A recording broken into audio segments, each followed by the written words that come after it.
Hi guys, welcome back. So this is a Vice and this is a Vice. Well, duh. But today I want to talk about this Vice in particular, a 6-inch Machinist Vice made by a company called Vevor. So originally this was going to be a product review and unboxing, but after using this Vice for a little while and finding some issues, let's say, with the Vice, I don't want to do that.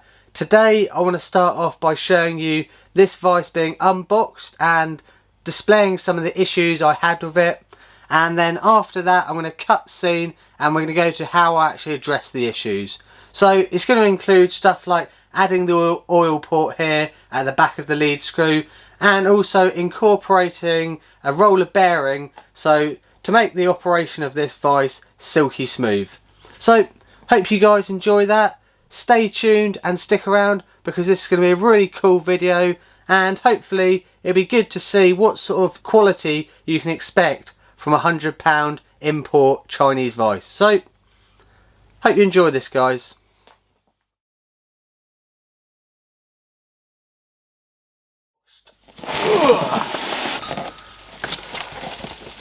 This is a very big and heavy box. So in the box you get a set of T-bolts and nut. They're going to be pretty handy as long as they fit my table. If not, I can always machine them down, I suppose. So the handle, that is a chunky old handle. So it looks like it's a cast handle. There's quite a bit of play in there. It's to be expected with these import Vices. Right, the beast that we all came to see. Oh my god, this thing is huge. Jesus. Right. That's a monster. This is actually ridiculous. So I didn't think 2 inches would be that much. But yeah, this extra 2-inch Vice is a monster. Yeah, I'm just going to quickly move this over to the milling machine, give you guys a comparison how big this thing is.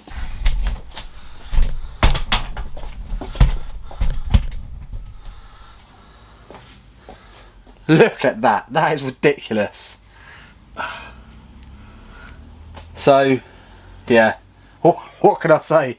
The size comparison, I was not expecting that at all. You know, I suppose 2 inches, 50mm, 50.8mm, yeah, but when you look at them side by side, a 6-inch Vice is ridiculous. So I suppose let's take it back over to the bench, give this thing a good clean down and degrease, and then from there we'll start giving it a good inspection. With the Vice all now cleaned down, we can first get an impression of what this thing is going to be like quality wise, and straight away I've noticed that turning this lead screw is really stiff, and something compared to the 4-inch Vice that I've noticed this 6-inch Vice doesn't have. It doesn't have an oil port on the top of the lead screw here, which may be an issue. I'm not too sure until I've stripped this down. But yeah, I'm not going to be able to work with a Vice that is that stiff. So I think with that being said, going to strip this down. So it was just after this point that I decided I didn't want to go any further with this video in terms of doing a product review. I just thought there was a few too many things wrong with the Vice and I felt they needed addressing. So like I said, I abandoned the review side of this video and I thought about how I could make this Vice better, and yeah, I came up with the ideas of adding the oil port like I said, but also I thought about the lead screw and how stiff it was, and we needed a way of fixing that. So I thought about bearings. Bearings fix everything. Before we get stuck in with the lead screw then, let's address the oil port situation on the Vice. So first thing I need to do is I need to tram this in so it's parallel with the x-axis on the mill. So to do so, I'm just using my Hammer gauge here and tapping it in like you would do when you're tramming in any other Vice. Only difference is I'm not doing it on the fixed jaw, I'm doing it on the side of the ways of the Vice. So after a few minutes, managed to get that trammed in pretty well, and not really much movement on there, so I'm pretty happy with that. Next thing to do is just to find the centre line of this vise. So I'm assuming the ways of this vise are on centre, so just using the Hamer gauge and the DRO to zero off on both points, and using the half function on the DRO, it's going to allow me to get that centre line and give me a good place to put the oil port. So with that being done, it was over to the milling machine using an end mill and just start hogging out a bit of material to make a nice flat surface ready for drilling.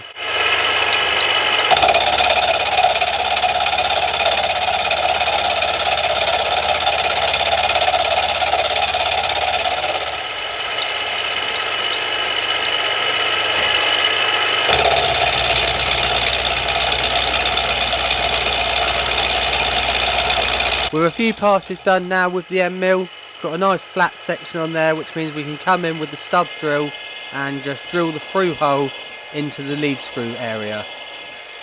So I'm using a 6mm stub drill here to get the through hole through, and then after that I'm going to come back through and drill 7.8mm in the top section, and then finish that off with an 8mm reamer, hopefully giving a nice snug fit for this oil port.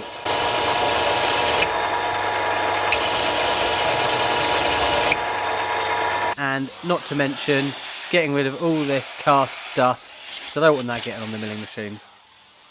So it just so happens this was a bit of a looser fit than what I wanted, so just using a bit of Loctite here to Loctite that oil port into the vise to make sure it doesn't come out. But with that in there, that's one of the issues solved, and pretty happy how easy that was really. Next little job then is to make some extra room on the vise to accommodate these 2 extra needle roller bearings. So to do so, you need to start hogging out some material on the back and the front section of this lead screw carriage. And this is why it was really important to make sure we got it trammed in nicely earlier. So by getting that trammed in properly, it means that when we're doing this operation, that is going to be perpendicular to the ways of the vise, meaning that everything should run square and true once the lead screw is back in. So just taking off some material on the back, I then move on to the front and just hog this off with a roughing end mill before coming back in with a finishing end mill off camera just to finish that up. The next part of this upgrade then is going to involve machining a washer up to sandwich the needle bearing assembly and make sure everything is running smoothly there. So this may be the most over-engineered washer you're ever about to see, but I think it's necessary for this build and this little upgrade. So to begin with, like most procedures on the lathe, you're going to start by facing off and just turning down the OD before coming back in with a drill and opening this up to 25mm to allow it to slide over the lead screw shaft.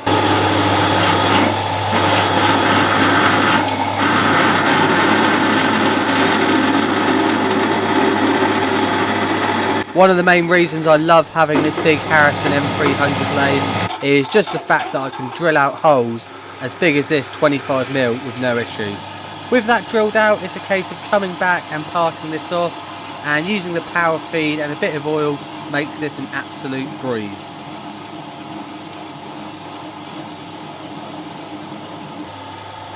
And shazam, that is off. So this is why this washer's so over-engineered. I thought, I'm a guy with a surface grinder.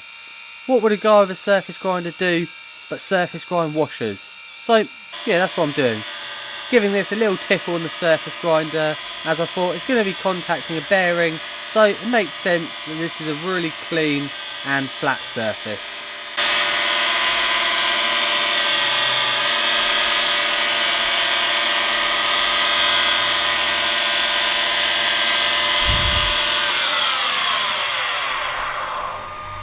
And just look at the finish on that washer. Wow, you'd pay at least 2p from that from China. So this is how I thought the assembly would go. Flat washer, bearing, slide it into the vise, and then bearing and cap screw on the end there. But it didn't quite go like that, and I'll show you now why and see what we've done about it. My initial plan then with this vise didn't quite go as I expected it. As you can probably tell by the state of this pretty bent and now broken bearing. So the problem was there was too much material either side here, which means when this inner bearing went in, it wasn't sitting flat, it was sitting on this curved radius of this outer edge, and as a sense broke that bearing. So an alternative solution which I've come up with is I've left this as it was from factory. So this lead screw butts up to the cast material of the vise, but on the front section here I've actually got a surface ground washer, the bearing, then another surface ground washer, then the lock nut. And with that in place, it turns really freely and there's got no backlash there. So there is some backlash in the jaw, which is to be expected from the lead screw and the nut.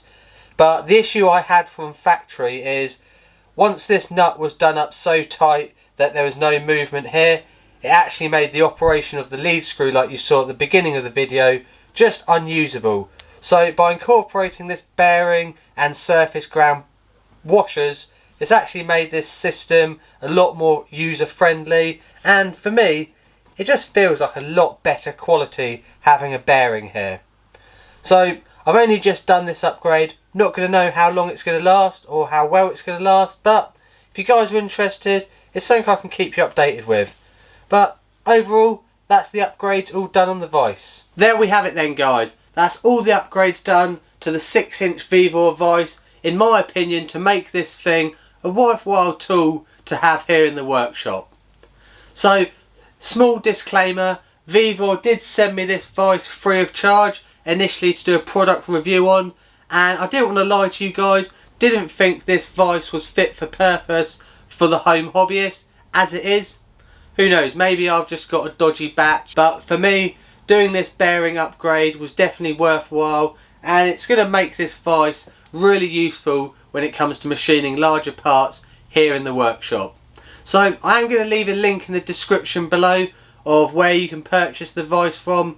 It is only just under 100 quid, so you know, you get a lot of material there for the money, but just be aware you may need to do a few alterations to get it to a really nice usable state. Other than that guys, thank you for watching, thank you for supporting the channel. We've just clocked over 5,000 subscribers, so I will be doing a celebratory video in the near future, but for now that is all.